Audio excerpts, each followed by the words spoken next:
Copa do Mundo de Mountain Bike Cross Country Olímpico feminino e masculino, falando primeiro do feminino.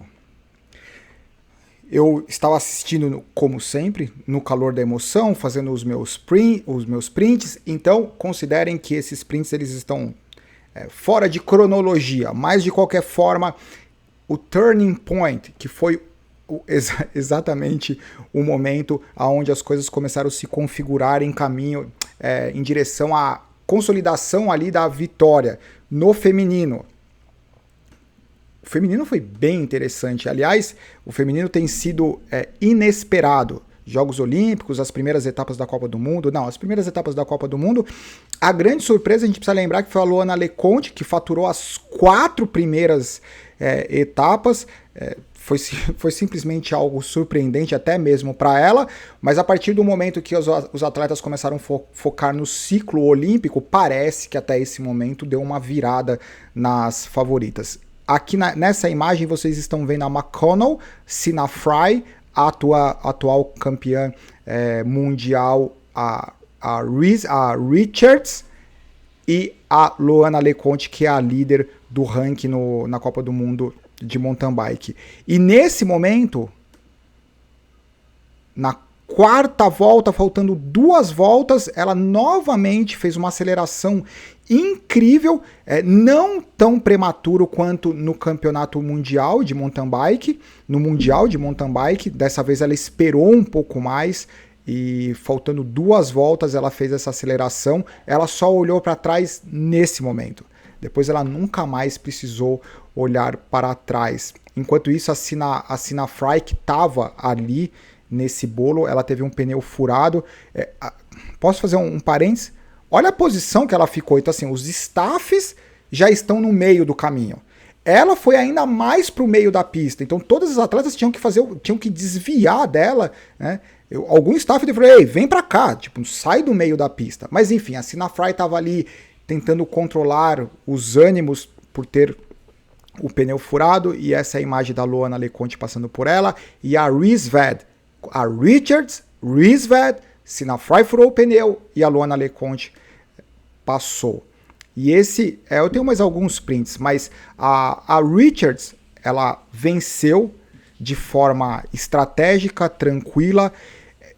É engraçado como a camisa de campeã mundial muda, né? Eu acho que ela nunca imaginou que a movimentação dela do campeonato mundial poderia se concretizar na jersey de campeão mundial, e isso aconteceu. A partir do momento que isso aconteceu, ela chega na Copa do Mundo de mountain bike muito mais confiante. Ela fala muito sobre confiança, sobre acreditar nas possibilidades dela, então dá a impressão que ela teve problemas ou ainda tem resquícios de confiar no que ela é capaz de fazer. E parece que elas criaram algum tipo de conexão, a Richards e a Rizvad.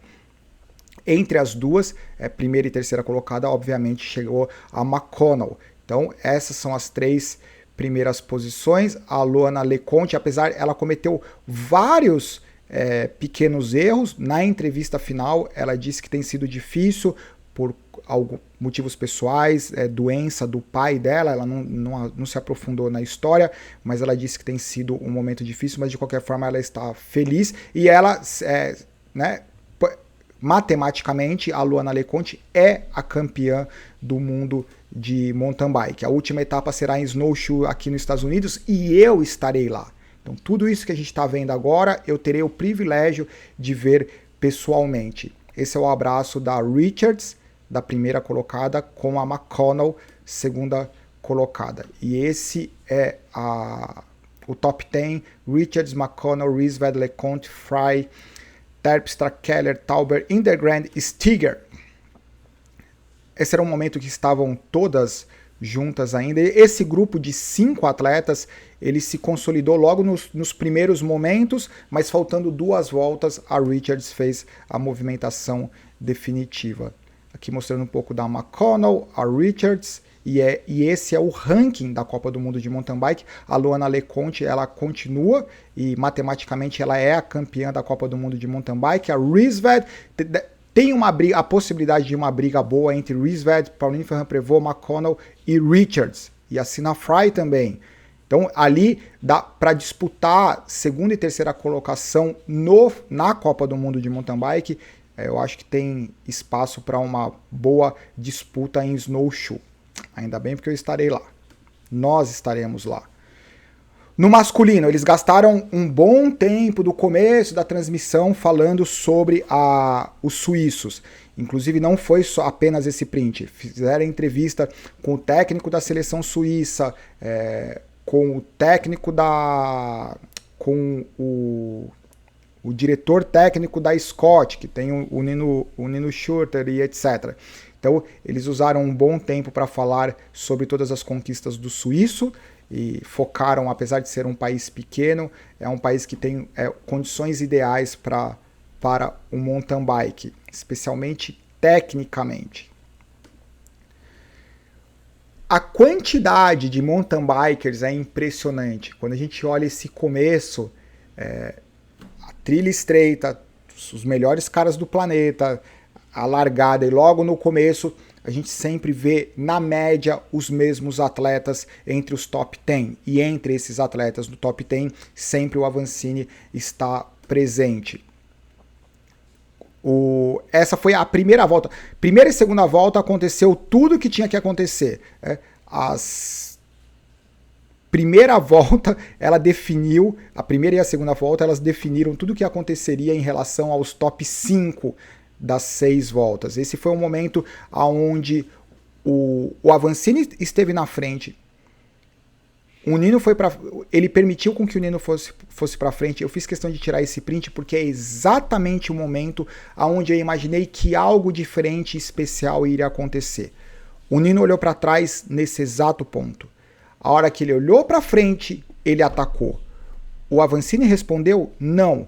Começo da primeira volta, quando o Avancini não respondeu ao ataque, eu falei, estratégico. Por que eu vou responder um ataque no começo da primeira volta? Mesmo que ele abra, ele vai ter que abrir e sustentar por 5 voltas, por 5 voltas e meia. E é muito tempo, é muita coisa para acontecer e tem vários casos. Não é a questão do Avancini responder ao ataque, é a questão de todos os Koretsky, o Flückiger que está atrás, o Hotterley que está atrás. Quem são esses caras que todos eles não deixariam o Nino simplesmente ir embora? Então o fato do Avancini não ter respondido imediatamente me deu a sugestão de que talvez ele fosse fazer uma estratégia diferente. Daí tanto é que aqui já existe um gap. O Nino está atacando na frente do Avancini. O Avancini, ele não se mexeu, ele não ficou em pé. O que ele forçou? Ele forçou com que o Koretsky respondesse. Tá vendo? Nino lá na frente, eu fiz questão porque esse momento é um momento super importante.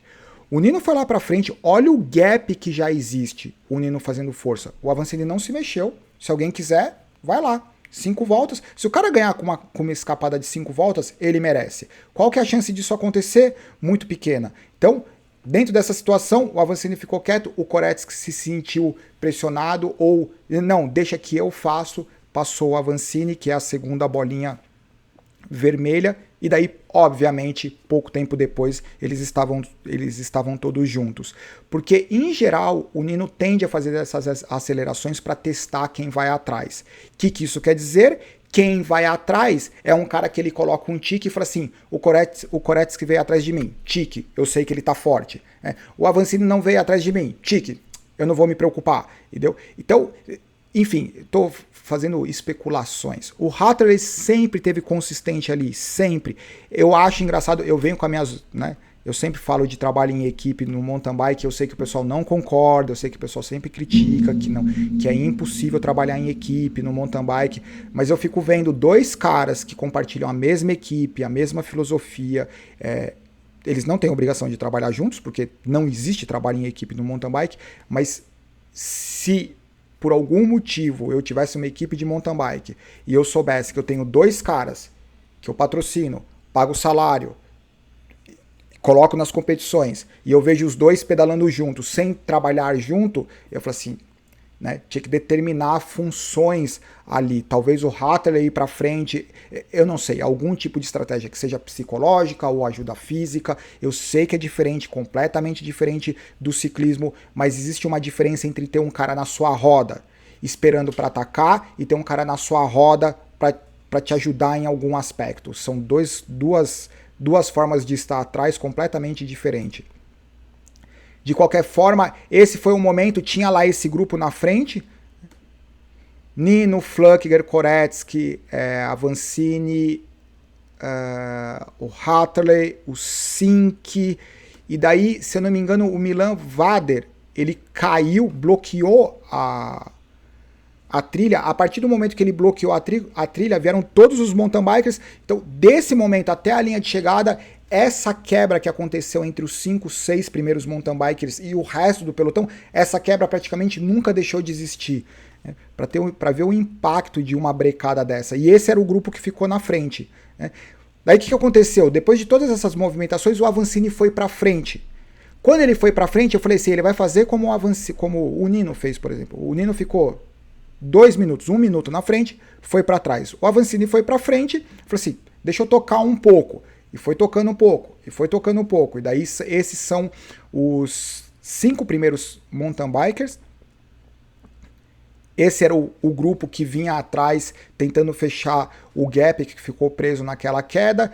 Só que aquela quebra nunca voltou a se conectar com esse grupo da frente. E esse grupo da frente, aqui na segunda volta, o Avancini tinha puxado uma parte da primeira volta, o início da segunda volta. O Hatterley dava a impressão que ele era o cara que estava sofrendo mais, ou ele não se preocupava em responder os ataques ou as variações de velocidade de forma imediata. Isso a gente não consegue saber. Não dá para saber se o cara está chicletando ou se simplesmente ele não está respondendo de forma imediata às variações de acelerações do Koretsky, do Flückiger, do Nino e do Avancini. Aqui eles completando mais uma volta. E esse foi o momento onde o Nino foi para frente e essa talvez tenha sido a aceleração definitiva, porque nessa aceleração, imediatamente, Flückiger e Koretsky, eles foram juntos com o Nino, e a partir desse momento criou um gap, e a partir desse momento o Avancini começou a perder um pouco de ritmo. Eu não tenho os prints, mas nas passagens do posto de abastecimento, uma hora o Avancini ficou puto porque ele ia pegar a garrafa, né, com o staff, e o Nino ficou entre o Avancini e o staff, daí o Avancini não conseguiu pegar o squeeze dele. Aí começaram os ataques consecutivos do Flückiger. Primeiro o Nino fez o ataque, isso fez com que Koretsky e o Flückiger viessem juntos e criassem um gap do Avancini. E daí na quinta volta o Flückiger fez esse ataque muito, muito forte, dava a impressão pelas características que ele poderia conseguir manter esse gap, mas isso não aconteceu. Enquanto isso, foi muito bacana porque a transmissão continuava focando e monitorando o que estava acontecendo com o Avancini. Mas como vocês podem perceber, o Avancini ele estava no grupo de trás e no grupo da frente, Flückiger, Schutter, Koretsky e o Hatterley. Eu tenho a sugestão de que o Hatterley, aquela impressão de que ele estava chicletando, não é que ele estava chicletando, né? Eu acho que toda vez que um novo mountain biker ia para frente, o Nino, o Avancini, o Flückiger, o Koretsky, o ritmo nos primeiros segundos era um ritmo diferente para consolidar ali na frente do grupo. E o Hatterley, ele não foi para frente em nenhum momento e ele não sobrou de forma prematura. Tanto é que a penúltima volta e ele está com o grupo do líder. Então eu acho simplesmente que ele estava sendo estratégico. Talvez ele saiba que ele não tem nesse momento forma física para fazer movimentações definitivas. Então ele fica junto com o grupo e fica se defendendo. E a forma dele se defender é não ficar respondendo de forma imediata a qualquer variação de velocidade, o que é no mínimo inteligente. Esse é o Avancini, como eu disse, eles focavam e iam monitorando o que estava acontecendo com o Avancini no grupo de trás, e daí o momento que o Koretsky fez a aceleração, não dava para saber, durante a última volta, não dava para ter a mínima ideia quem queria vencer, porque os três se mostravam extremamente fortes, explosivos e estratégicos. Então aí foi jogo de xadrez total, e essa foi a aceleração que o Koretsky conseguiu dar em cima do Flückiger. Impressionante, vitória mais do que merecida. Aqui o Koretsky e o Nino foi até o Koretsky para comemorar. Então teve um fair play ali. Koretsky, Nino. E o Nino, obviamente, ele fez uma ultrapassagem muito parecida com a do Mundial de Mountain Bike. Isso, a ultrapassagem que o Nino fez no Flückiger, eu acho que foi uma ultrapassagem dura, mas não foi uma ultrapassagem desleal. Por algum motivo o Flückiger chilicou, mas depois parece que o Flückiger pediu desculpa ou deu uma amenizada no chilique dele. Competição, não tinha motivo para o Nino não fazer o que ele fez. A ultrapassagem não foi da mais... eu acho que foi uma ultrapassagem dura, mas não foi uma ultrapassagem desleal. Aconteceu muito parecido hoje. De longe foi uma ultrapassagem desleal, foi uma ultrapassagem de oportunidade, que é, né, o esporte. O Hateley, como eu disse, fica de olho no Hateley sempre, 18 segundos, extremamente sólido ali nos top 5, da primeira à última volta top 5. Nenhum ataque, sem desespero, consistente. O Caró chegou na quinta colocação, o Avancini a 37 segundos, o Caró e o Avancini, eles ficaram meio que revezando, ou se ajudando, ou simplesmente determinando o próprio pace nesse grupo de trás. Samuel Geis, Maxim Marotti, Saru, e esses são os top do 11º ao 20º.